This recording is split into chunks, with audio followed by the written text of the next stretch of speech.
Welcome to Privacy Pulse, a new series to cover what's new and interesting going on in the privacy world. And I'm Krete Paal. I'm the CEO of GDPR Register. And today I'm joined by Andres Ojaver, a data privacy expert from Hedman Law Firm.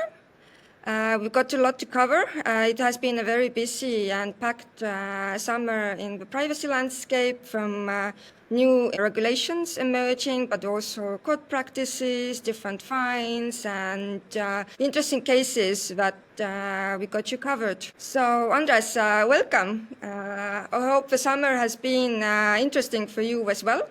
And you have a lot of ideas to show the audience.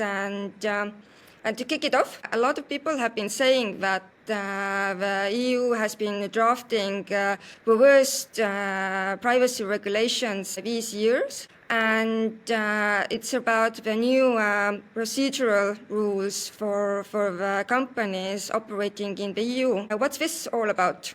Yeah, hi Krete.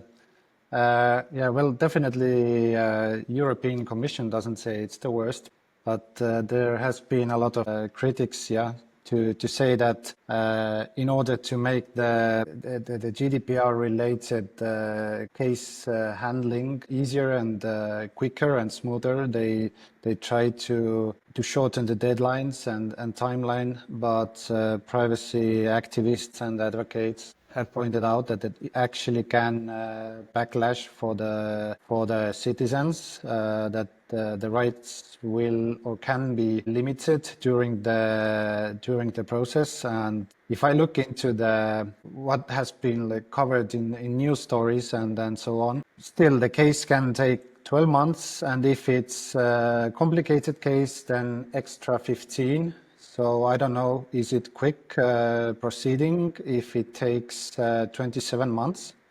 But that has been the news that now it will be quicker, but I don't have a lot of belief in that. Quick cannot always be good in some cases. It may cause some hurrying, details are over-missed, and especially with AI cases, machine learning, technology, it's not that easy to understand these deep technological concepts and engineering behind that as well. So when companies are preparing for these new rules, what should they keep in mind? What should they do now? Well, first of all, I think from the legislative perspective, I'm not so convinced that they are actually solving the problem from the right angle. I mean, every data protection authority in European Union member state are in trouble with resources, especially human resources. So the cases are really, like tech company cases especially, are very, very complicated. And if you are in a position that you don't have enough manpower, so to say, and now the legislator gives you a possibility to basically do the same job with a shorter period of time, I can't see how it helps to deal with those complicated cases. And in many cases, I think they will just drop the case before they even start it, because they see that they are not able to deal with it.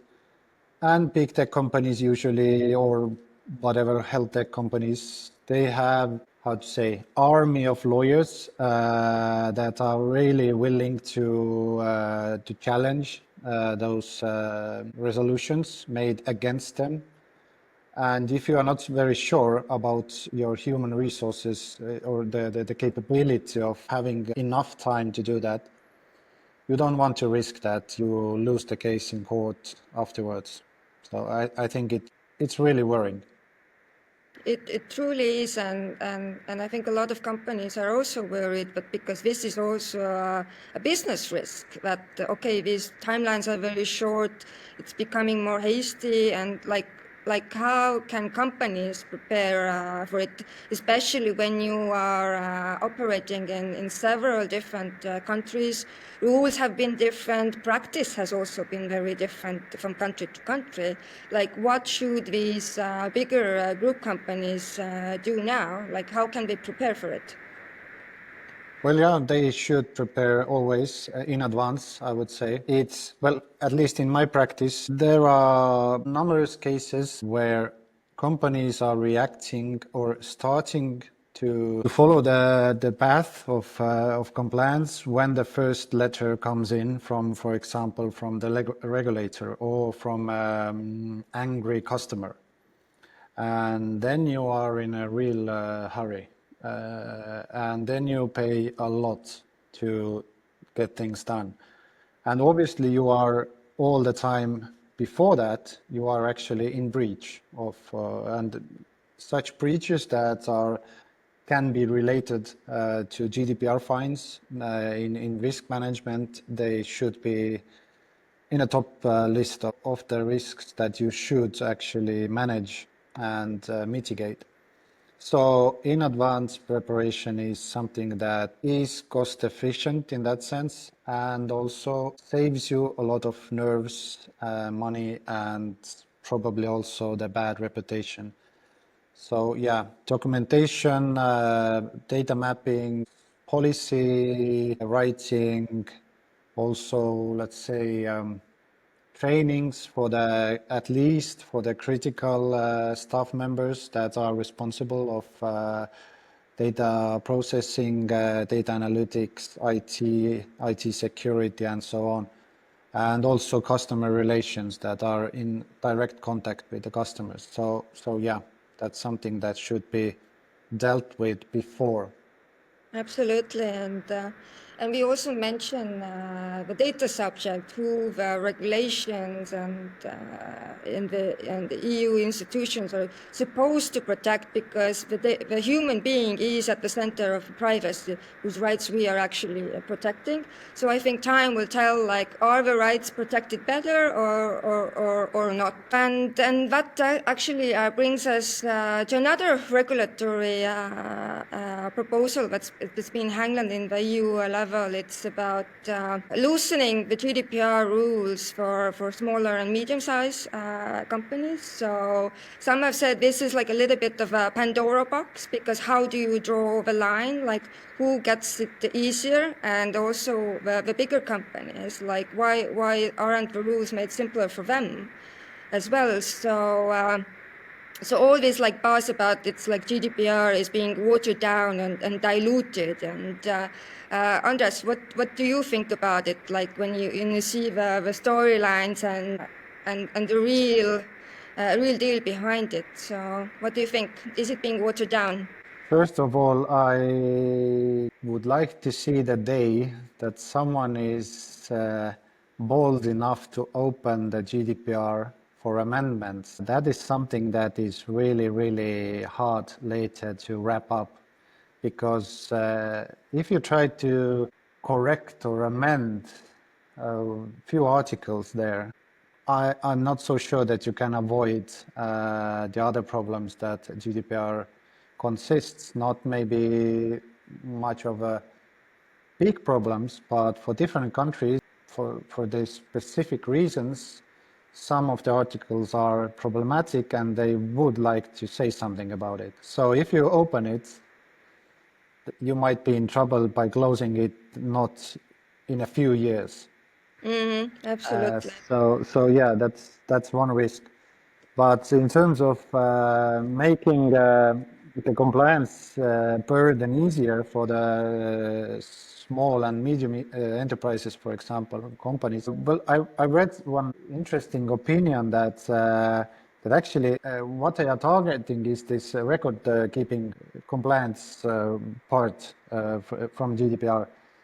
And okay, you lose this obligation for companies that have employed less than 250 staff members, but at the same time you keep the the transparency clauses as they are, I'm talking about Article 13 in GDPR, that actually requires you to present mostly the same information.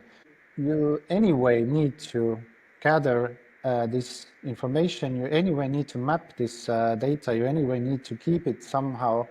That might as well already be the records of processing activities. So it doesn't give much of effect if you do it only partly.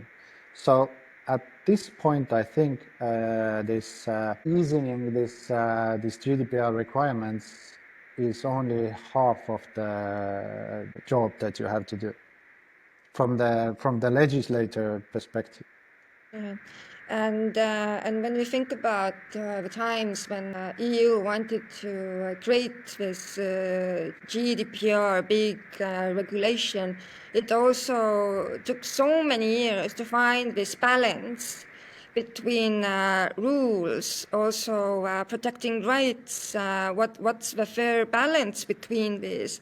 And there's a lot of different groups whose balancing interest you need to keep in mind. And I think considering like how the GDPR road went down, it's about a lot of lobbying and different bigger group companies, Meta and Microsoft, Apple, they also say like, what about us? Like, why can't we make it a little bit simpler for us? So it's truly like this balancing act. Like, how do you actually roll it out? Because a small company can process a lot of sensitive information. So it's not about how many people are working in the company. It's about what you actually do with the data. So you need to protect the rights as well and keep in mind like a lot of companies can word very differently what they actually do, but it's the objective truth that actually matters. So yeah, but EU has also been talking a lot about this race in innovation and how do you think that kind of potential change can affect the innovation for European companies as well? You mean in terms of this GDPR possible amendments? Yeah. Well, I think, well, now it's like a bit interesting time because when the GDPR was in full effect, but the United States still didn't have much of modern privacy legislation, and it was very good place for the tech companies in California, for example, to make things happen there. Now it's changing in terms of they also have quite strict rules, very similar to GDPR. It depends, of course, in the United States, which state you are based on with your activities or headquarters. The noticeable change is that at least, for example, Silicon Valley companies are already trying to take the GDPR into account also because they all have the similar legislation already covering them in California state. So the difference might be not that big anymore, but still we have the whole world also in eastern direction, for example, China and all this, where you can develop, if we talk about AI or some other data analytic tools. If we are very limited here, they have, of course, innovation advantage there, wherever there is then. But I agree also that we shouldn't develop with the price of privacy for the European citizens, because we have some common values that we appreciate here in Europe. The thing is, I think there should be like a certain pressure for the companies to be innovative, not only in terms of the tools, but also in privacy.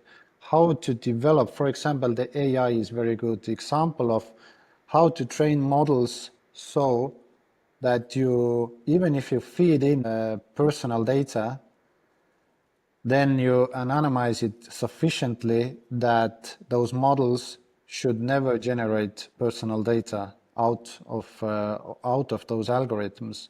So you have to be smart also in terms of privacy, not only how quickly can you launch some new products to the market. So in that sense, I'm positive in terms of there should be strict privacy rules, but too much administrative burden is also something that keeps businesses in confusion.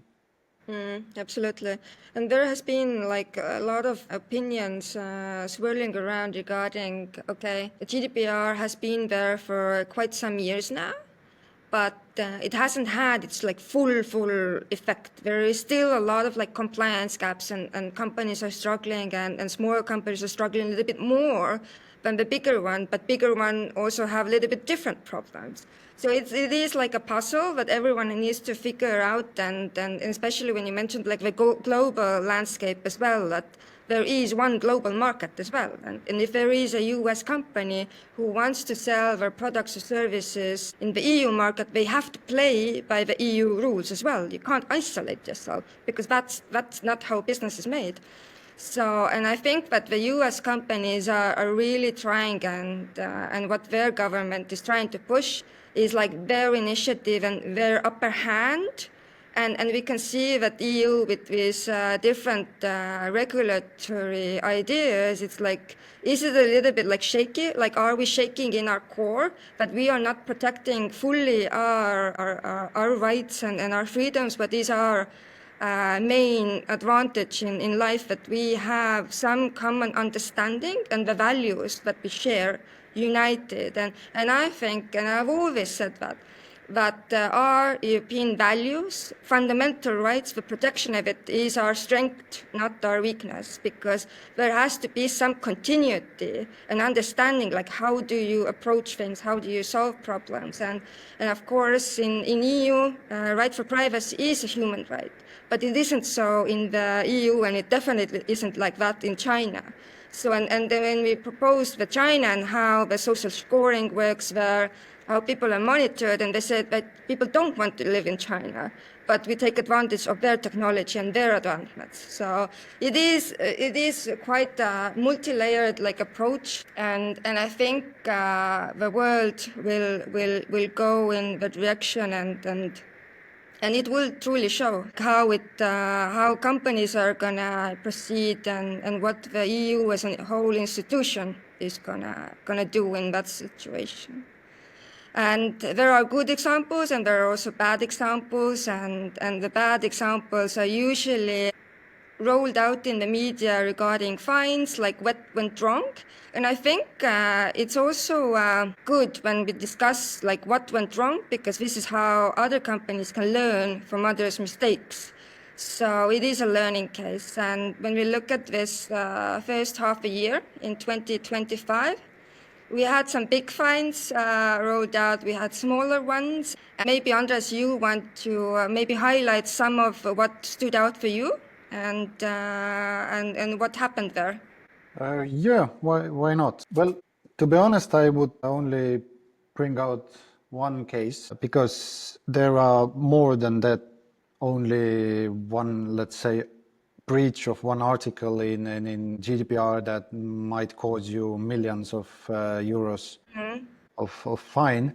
But there are like a, let's say, mindset, or maybe even should be more discussion of the business case behind it. And it's, I think, also the highest fine since now in 2025.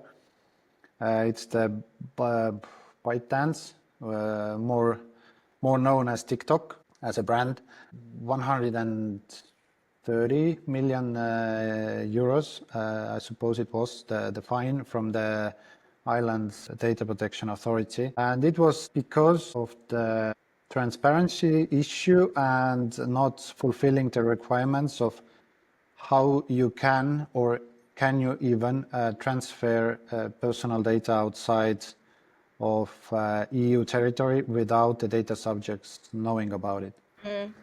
There was more details there, but what I thought was that, okay, TikTok is increasing its revenue about 40% annually, every year.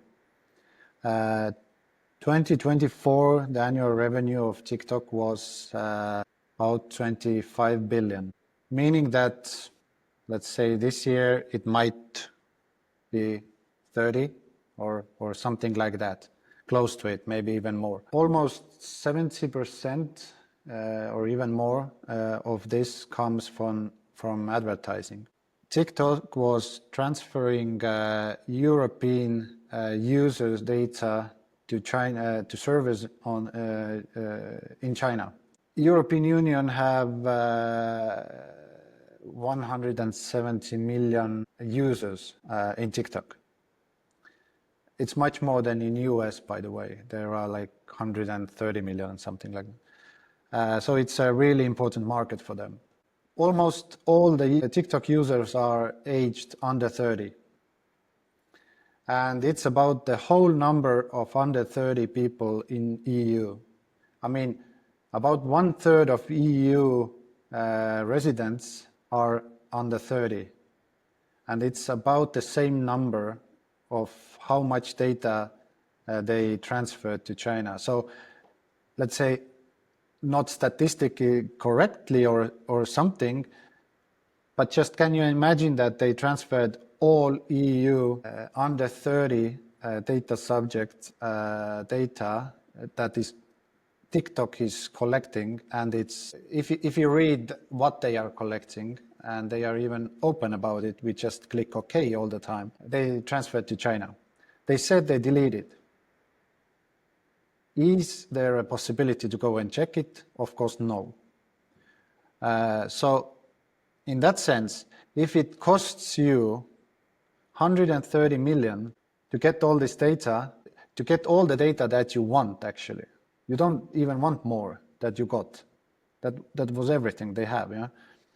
And even if you then pay 130 million for it, when your revenue is, let's say, 30 billion, it's less than 2%.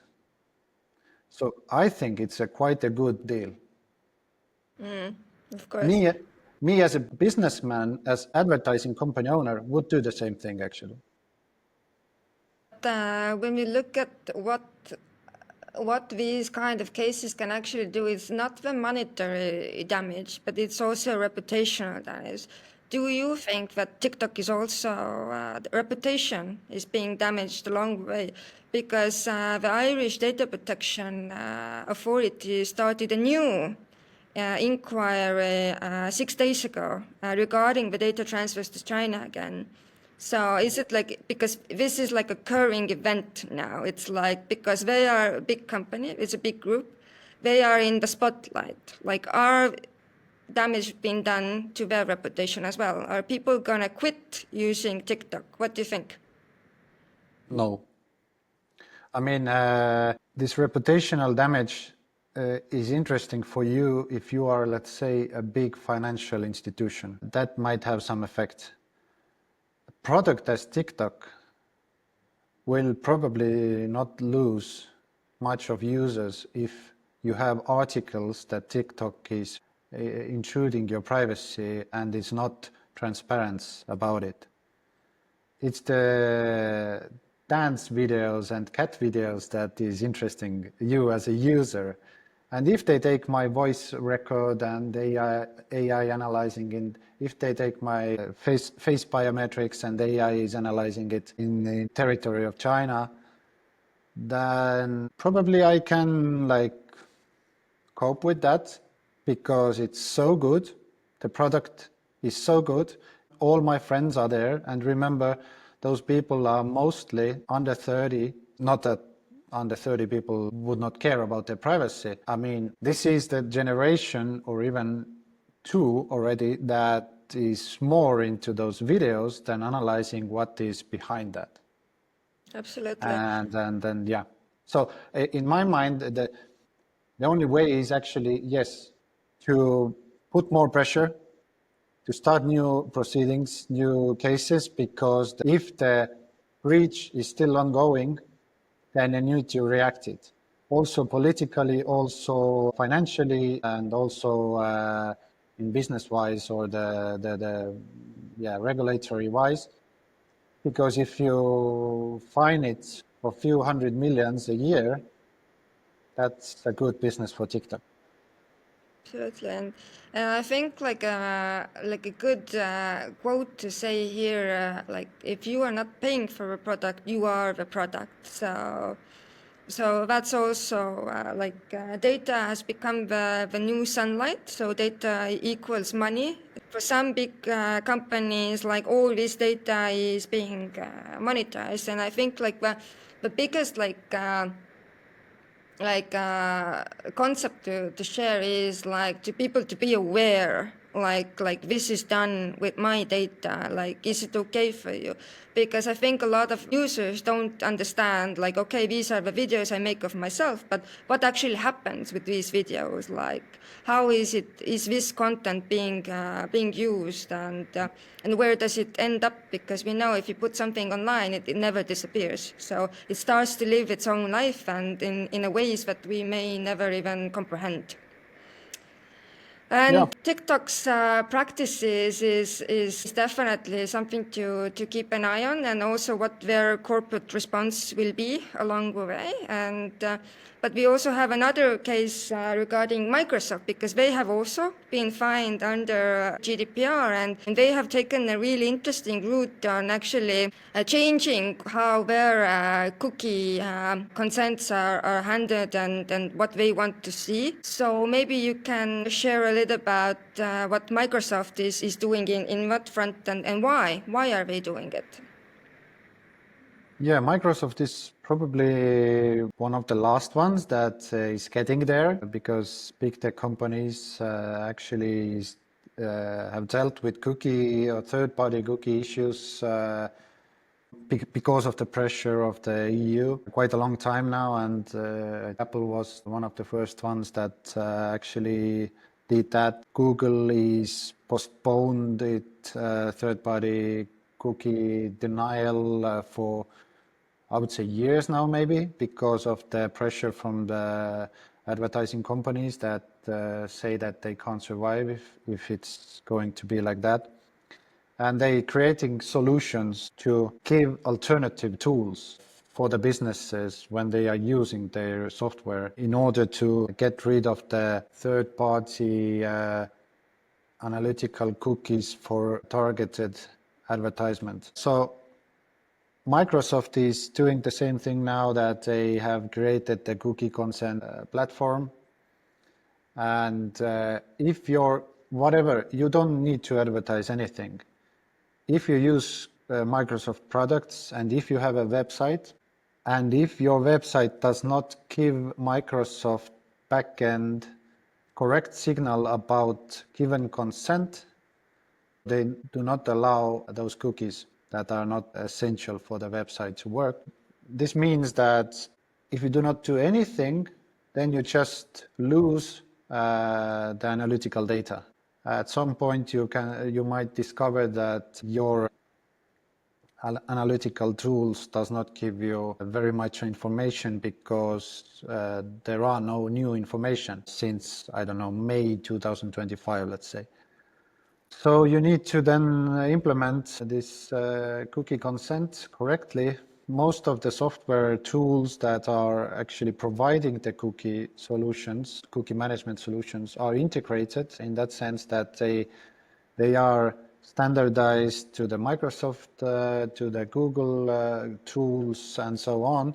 So if you pay a little every month, you have like almost full automatic cookie solution that also deals with this new situation where you need standardized consents and to be compliant with GDPR, and also at the same time with, for example, California Privacy Act or UK GDPR. Absolutely.